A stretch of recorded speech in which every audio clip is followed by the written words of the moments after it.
드디어 이제 우리가 그 세계의 심판 시리즈를 완성하는 날입니다.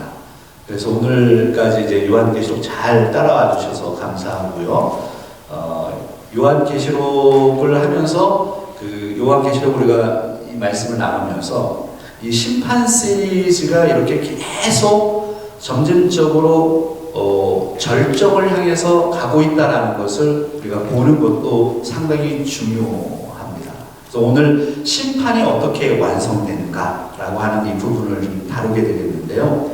오늘 중요한 우리가 단어들 풀이게 하는 것도 있어요. 아마겟돈. 이 아마겟돈 전쟁을 이야기할 때 사람들이 아마겟돈 이런 거 들어보셨잖아요. 예전부터 이 아마겟돈이라고 하는 게 도대체 뭐냐. 그래서 아마겟돈에 대한 이야기도 풀어볼 것이고 바벨론에 대한 이야기도 풀어보도록 하겠습니다. 그래서 오늘 그 16장 요한계시록 16장에 있는 이 말씀은 일곱 대접 심판에 대한 것이죠. 그래서 우리가 지난 시간에 살펴보았던 요한계시록 16장 1절부터 9절까지에 있는 이 말씀은 7개의 대접 심판 가운데 첫째부터 네 번째까지의 그 대접 심판이 있죠. 그래서 첫째부터 네 번째 대접 심판의 대상은 어디였어요?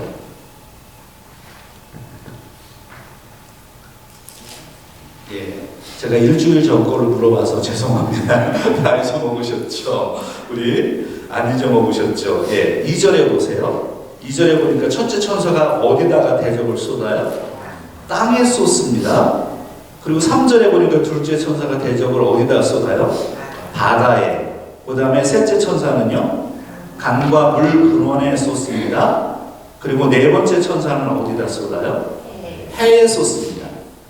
근데 이게 일곱 나팔 심판에도 등장하는데 그 대상이 나팔을 불 때 이러한 뭐 땅과 바다와 강물과 그 다음에 그런 것들이 동일하게 등장하지만 나팔 심판은 우주적인 붕괴에 그래서 자연적인 현상을 통해서 피조세계가 고난을 당하는 부분입니다. 그러나 일곱 대접 심판은 그 대상이 땅과 바다와 그리고 물과 해에 있지만 그 결과는 누구에게 미친다고요? 사람들에게 미친다는 거예요. 근데 그 사람이 누구냐 하면 바로 사탄을 추종하는 자들이라는 겁니다. 심판이 그렇게 이루어진다는 거예요. 그래서 우리가 일곱 인 심판이 있었죠. 일곱 인이 인을 뗄 때마다 심판이 이루어졌을 때 그때는 전쟁이 일어나고 전염병이 있고 지진이 있고 뭐 이런 현상들을 통해서 우주적인 움직임과 그 안에서 또한 사람들이 고통을 당하지만 이게 점진적으로 그러한 일들도 있지만 지금은 예수 그리스도가 오시는 그때를 향해서 이 심판이 절정 클라이막스에 이른다는 거예요. 그럴 때 끊임없이 하나님의 심판은 이루어졌지만 믿지 않는 자들 그리고 하나님을 따르지 않았던 그리고 우상을 섬겼던 사탄을 쫓았던 사람들이 어떻게 심판받게 되는지 라고 하는 부분이 대접 심판에서 나와 있는 거고요. 그리고 오늘 우리가 살펴볼 요한계시록 16장 10절부터 21절까지는 네 번째까지 했었죠. 다섯 번째, 여섯 번째, 일곱 번째 대접 심판인데 이 대접 심판은 누구를 향한 것이냐면 바로 사탄을 향한 심판입니다. 결국 우리가 예수 그리스도께서 이 땅에 재림하시게 되면 사탄의 문제가 해결이 됩니다. 사탄의 존재가 결국 하나님께서는 그 절정에 사탄을 어떻게 다루실 것인지 사탄의 세력을 어떻게 마지막에 다루실 것인지를 설명하는 부분이 이 대접 심판의 네 번째, 다섯 번째, 여섯 번째, 일곱 번째 심판 이야기입니다. 그래서 오늘 이 부분을 살펴보게 되겠습니다. 그래서 1페이지 여러분 노트 한번 1페이지를 보시면 다섯 번째 대접 심판에 대한 이야기가 이제 등장하죠. 그래서 10절과 11절에 있는 말씀을 한번 다시 한번 읽어보도록 하겠습니다. 다섯 번째 대접 심판이에요. 시작. 또 다섯째 천사가 그 대접을 짐승의 왕자에 쏟으니 그 나라가 곧 어두워지며 사람들이 아파서 자기 혀를 깨물고 아픈 것과 종기로 말미암아 하늘의 하나님을 비방하고 그들의 행위를 회개하지 아니하더라. 다섯째 천사가 그 대접을 어디다가 쏟아요? 이제 이 부분을 보셔야 돼요. 짐승의 왕자. 짐승도요. 이 짐승은 사탄, 용, 짐승, 거짓 선지자 다 같은 부류이죠. 우리가 그런 부분을 살펴봤습니다. 그 짐승의 왕자가 있어요. 그 왕좌에 쏟는다는 거예요. 그랬더니 사탄의 나라가 어두워진다. 사탄의 권세가 어두워지고 사람들이 아프기 시작해요. 여기서 사람들은 누구냐면 바로 믿는 우리들이 아니에요. 믿지 않는 자들, 사탄을 쫓았던 존재들, 그 사람들이 아파서 그 아픔이 얼마나 강렬했느냐 하면 우리가 아플 때 힘을 주잖아요. 혀를 깨문다는 거. 너무너무 아파가지고 여기에 우리 또 종기가 나와서 우리 저기 지난주부터 우리 종기가 많이 등장하네. 여기 아픈 것과 종기로 말미암아 하늘의 하나님을 비방합니다. 사람들이 너무 아파가지고요 하나님을 비방해요. 우리 같으면은 그렇잖아요. 하나님의 심판을 끊임없이 보는데도 그러면 나 같으면 하나님을 믿을 것 같아요. 그런데 이거 우리 생각이에요. 우리 생각. 사탄을 따르는 존재들은 하나님을 믿지 않습니다. 오히려 어떻게 해요? 하나님을 더 비방해요. 그리고 회개하지 않는다는 것. 이게 치명적인 겁니다. 다섯 번째 대접 심판은 그래서 짐승에게 직접, 저 사탄의 세력이죠. 사탄은 이제 또 일곱 번째 대접에서 좀 더 말씀드리고, 짐승의 왕자에 직접 심판을 가하고 계시는 바로 그 환상이 오늘 다섯 번째 환상입니다. 자, 그 다음에 어디를 보시는 3페이지를 좀 넘어가세요. 16장 12절부터 16절까지는 여섯 번째 심판에 대한 것입니다. 일곱 번째 심판까지, 일곱 대접 심판까지, 여섯 번째 대접 심판. 좀 이것도 읽어보고요. 잘 읽어보면서 여러분들이 좀 눈에 좀 새겨보시기 바랍니다. 같이요. 또 여섯째 천사가 그 대접을 큰 강 유브라데에 쏟음에 강물이 말라서 동방에서 온 왕들의 길이 예비되었더라. 또 내가 봄에 개구리 같은 새 더러운 영이 용의 입과 짐승의 입과 거짓 선지자의 입에서 나오니 그들은 귀신의 영이라. 이적을 행하여 온 천하 왕들에게 가서 하나님 곧 전능하신 이의 큰 날에 있을 전쟁을 위하여 그들을 모으더라. 보라, 내가 도둑같이 오리니 누구든지 끼어 자기 옷을 지켜 벌거벗고 다니지 아니하며 자기의 부끄러움을 보이지 아니하는 자는 복이 있도다. 새 영이 히브리어로 아마겟돈이라 하는 곳으로 왕들을 모으더라. 이 말씀 보세요. 이 말씀을 풀어가기 위해서 지난 우리가 한 1세기요. 아니 1세기가 뭡니까? 이 요한계시록이 기록된 다음부터 지금 2000년이 지났잖아요. 그 2000년 세월 속에 이 부분을 풀어보고 싶었던 거예요.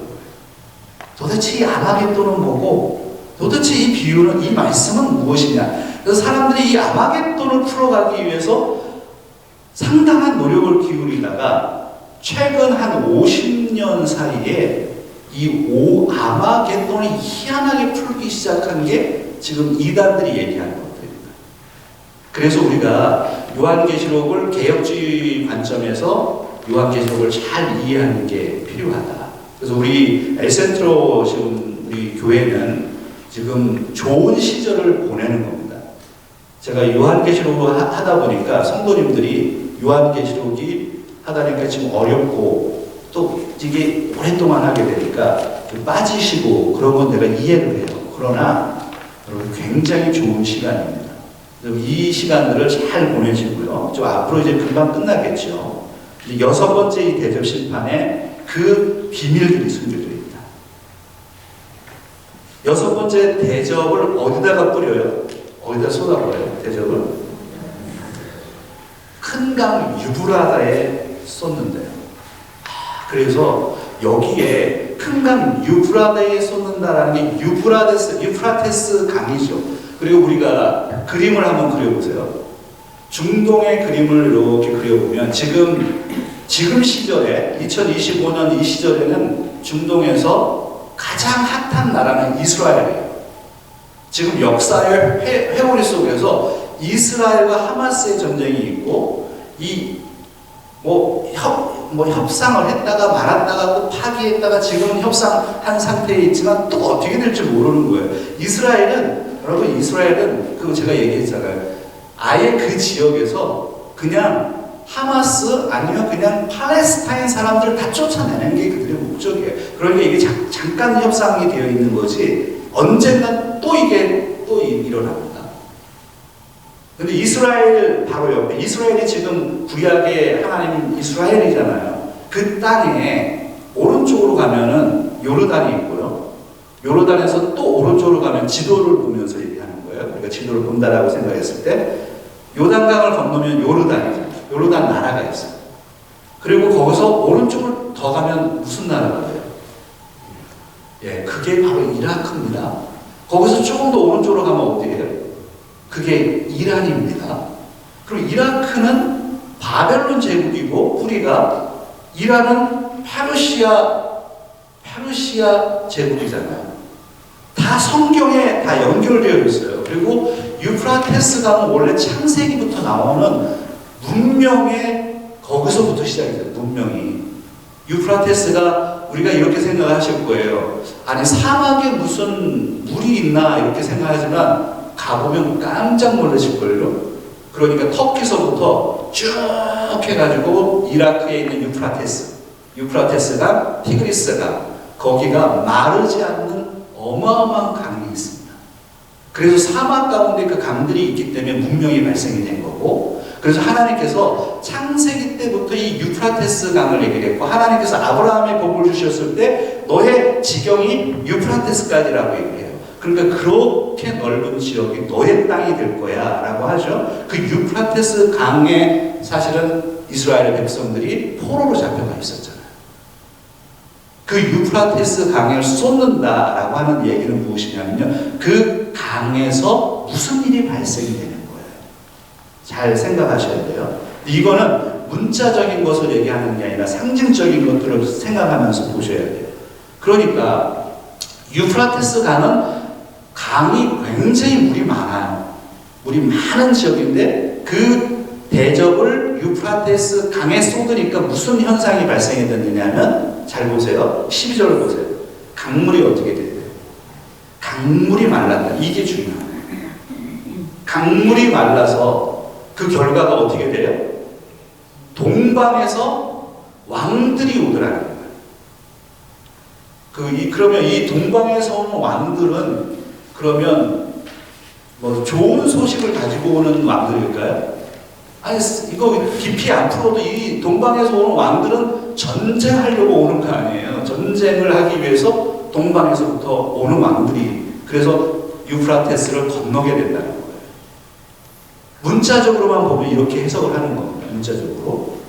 그러니까 요즘 이제 유튜브 같은 데서 이제 많이 떠서 이 부분을 설명할 때 동방에서부터 오는 왕들이 그럼 누구냐, 이것을 이제 설명하는 거. 어떤 목사님이라고도 부르기 싫은데 아무튼 어떤 사람이 나와서 이거를 나라들을 막 꼬집어 내는 거예요.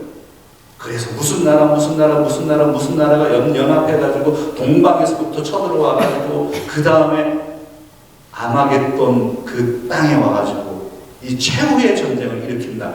여러분, 이거는 우리가 딱 그 얘기를 아무 이 성경의 지식이 없이 그 얘기만 들으면 그럴싸하지만 그거만큼 위험한 발언이 없는 거예요. 그러면 여기서 보면 그런 이야기가 이제 오늘 본문에 다 담겨져 있습니다. 그러면 동방으로부터 오는 왕들은 어떤 왕, 진짜 무엇을 얘기하는 걸까? 4페이지로 넘어가면서 제가 좀 정리를 해드렸습니다. 그래서 항상 이것을 세대주의의 관점이 문자적인 해석이거든요. 세대주의자들은 이걸 문자적으로 보려고 성경을 계속 요한계시록의 이 환상과 상징을 문자적으로 해석하려고 하니까 자꾸 오류에 빠져요. 그래서 이것을 어떻게 보기 시작했느냐면 밑에 박스가 있죠. 그래서 이거 설명하는 게 어려울까봐 제가 박스를 만들어 드렸어요. 동방의 왕들을 세대주의에서는 어떻게 보느냐면 실제 동방 국가들이라고 생각을 하는 거예요. 그리고 유프라테스 강을 실제 강이라고 생각하고, 그리고 아마겟돈 전쟁을 그래서 실제 전쟁이라고 생각을 하는 거예요. 예수 그리스도가 오시기 직전에 일어날 미래적인 사건으로 보는 거죠. 아직 이루어지지 않은 사건이라고 보는 겁니다. 그래서 이게 우리 개혁주의 신앙하고 상당한 차이가 나는 거예요. 개혁주의는 이 유프라테스 강과 그 다음에 동방의 왕들은 상징적인 악의 세력을 얘기하는 겁니다. 사탄의 세력을 얘기하는 거죠. 그래서 영적인 전쟁을 얘기하는 겁니다. 그래서 그 부분을 또 하나는 그 중간에 제가 신천지 얘기를 해놨는데, 신천지를 이해하는 거는 왜 필요하냐면요, 요한계시록을 많은 사람들이 자기 중심적으로 해석을 이렇게 해버린단 말이에요. 그러니까 완전히 다른 방향으로 나가는 거예요. 여기 잘 보세요. 신천지 이만희 씨가 어떻게 얘기하느냐, 동방의 왕들을, 아니 이거는 밑도 끝도 없는 거예요. 이거는. 신천지 지도자들이래요. 그리고요, 유프라테스 강은 뭐냐면 교단의 장벽이래. 그래서 그 교단의 장벽은 뭐냐면 신천지가 자기가 최고의 교단이잖아요. 그러니까 기성교회, 지금 개신교회 기성교회하고 자기들 신천지하고의 장벽이 유프라테스 강이라고 그러고, 그럼 아마겟돈 전쟁이 일어나는 건 뭐냐면 바로 그 기성교회하고 신천지와의 싸움에서 누가 이기게 되겠어요? 그 사람들의 입장에서 보면 신천지가 이긴다. 이런 말도 안 되는 이야기를 이제 이렇게 하는 거죠. 그래서 이 부분을 개인의 어떤 생각으로 그냥 아무런 지식도 없이 배경도 없이 얘기를 하면 얼마나 황당한 얘기가 나오는지 이제 우리가 볼 수 있어야 될 겁니다. 자, 그 다음에 오른쪽으로 넘어가 보시면 5페이지에 13절에 이렇게 되어 있죠. 또 내가 보면 개구리 같은 새 더러운 영이 용의 입과 짐승의 입과 거짓 선지자의 입에서 나온다. 여섯째 천사가 대적을 유프라테스 강에다 쏟으니까 동방에서 왕들이 오고, 그 다음에 새 더러운 영, 용의 입, 짐승의 입, 거짓 선지자의 입, 용 다 우리가 공부했던 겁니다. 용, 짐승, 거짓 선지자, 그 입에서 나온다. 거기 보시면 14절에 보세요. 그들은 귀신의 영이다. 그 입에서 나온 이 개구리 같은 새 더러운 영이 전쟁을 위해서 나라들을 모으더라.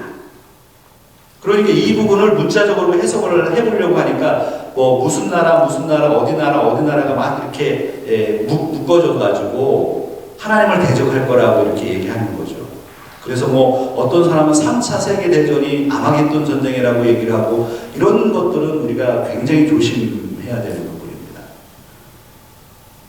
자, 5페이지 지금 보셨죠? 6페이지로 넘어가시면 그런 귀신의 영들이 도대체 나오는 이유는 도대체 무엇이냐? 전쟁을, 하나님을 대적하기 위해서 사탄의 사탄을 도와서 하나님을 대적하고 하나님의 백성들을 대적하고 교회 공동체를 대적하기 위해서 이들은 모이게 될 것이다 라는 사실을 우리가 생각하게 되죠.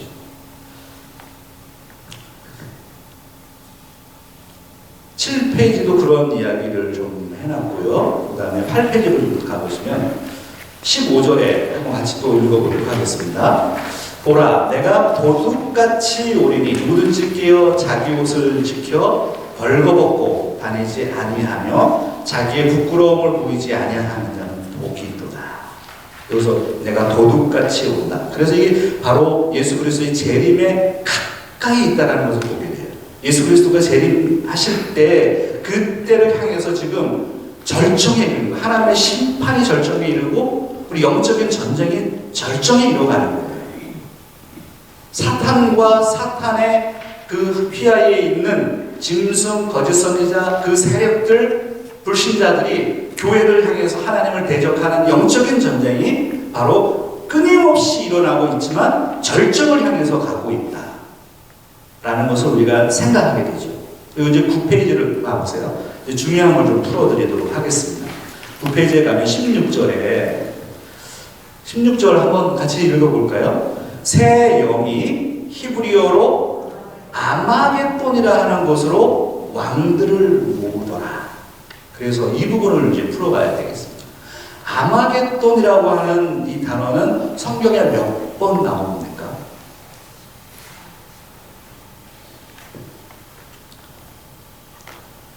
많이 못 봤죠. 아마겟돈. 그런데 이 영향력이, 이 단어의 영향력이 대단해서 우리가 많이 나올 것 같은데 딱 여기에 등장합니다. 아마겟돈. 그럼 이 아마겟돈은 원래 이게 음력이 잘못됐다고 좀 보여져요. 원래 우리가 음력을 하려면은 하르마겟돈이라고 음력을 해야 됩니다. 하르마겟돈. 한번 따라해 보실래요? 하르마겟돈. 이게 헬라어 단어입니다. 하르마겟돈. 이걸 음력한 거죠. 영어도 음력을 했고, 영어에서 그냥 히읗자 있죠. 거기 앞에 어포스트로피 같은 그런 게 찍혀 있어요. 그 점이.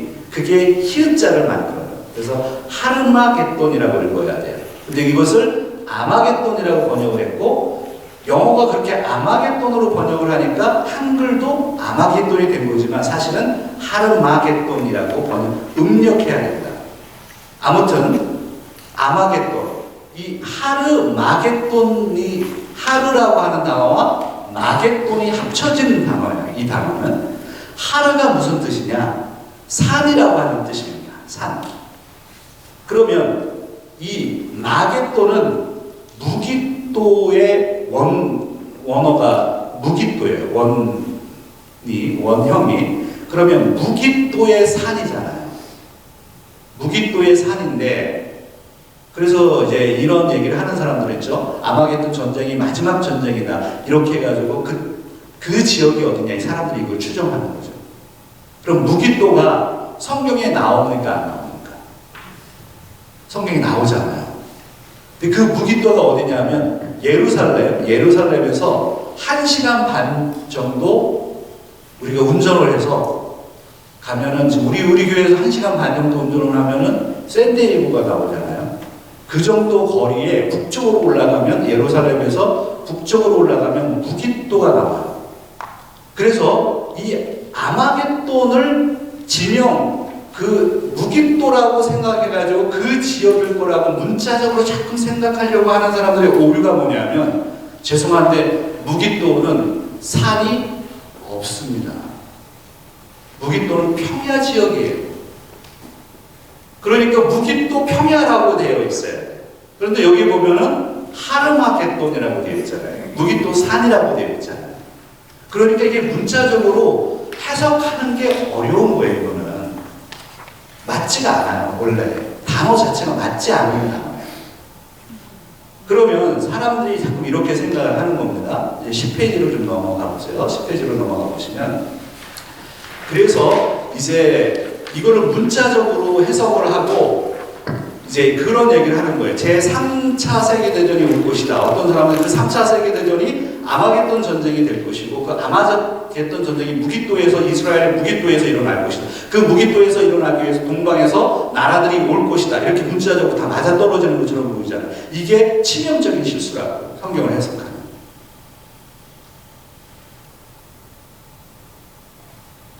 한번 생각을 해보시면, 하나님이 마지막 전쟁을 일으키는데 누구와 누구의 전쟁이에요? 마지막 전쟁이라고 한다면 누구와 누구의 전쟁인 거예요? 어떤 나라와 이스라엘과의 싸움이에요? 아니, 지금 무깃도에 모이면 누구와 싸우자는 거예요? 지금 연합군들이, 동방에서 오는 연합군들하고 누구와 싸우자는 거예요? 이스라엘하고 싸우자는 거잖아요. 그게 얼마나 말이 안 돼요. 마지막 전쟁이라고 한다면, 만약에 문자적으로 한다면 전 세계와 싸워야 되는 거죠. 사탄의 세력. 그 권세를 잡은 나라들과 전 세계가 싸워야 되는 건데, 그러면 생각해 봅시다. 그러면 전 세계 사람들이 무기토에 뭉칠 수 있는 그 정도의 크기냐 이거예요. 갈 수 있냐? 아니잖아요. 예. 그래서 이 아마겟돈을 그렇게 문자적으로 해석하면 안 된다는 거예요. 그래서 오늘 본문에 보면 그 아래 10페이지에 보시면 그 박스를 봐요. 10페이지 박스에. 그래서 세대주의자와 세대주의는 문자 중심으로 자꾸 보려고 한다는 그 얘기잖아요. 그래서 아마겟돈을 무기토라고 얘기를 하고, 이게 진짜 그 무기토에서 일어나는 전쟁이라고 얘기를 하는 거예요. 그러나 개혁주의를 잘 보세요. 이거는 상징적인 장소입니다. 상징적인 거고 영적인 전쟁을 얘기하는 거예요. 자, 보세요. 그 중간에 신천지는 황당하죠. 기성교회와 신천지와의 전쟁이다, 이게. 이렇게 얘기를 하니 얼마나 황당해요.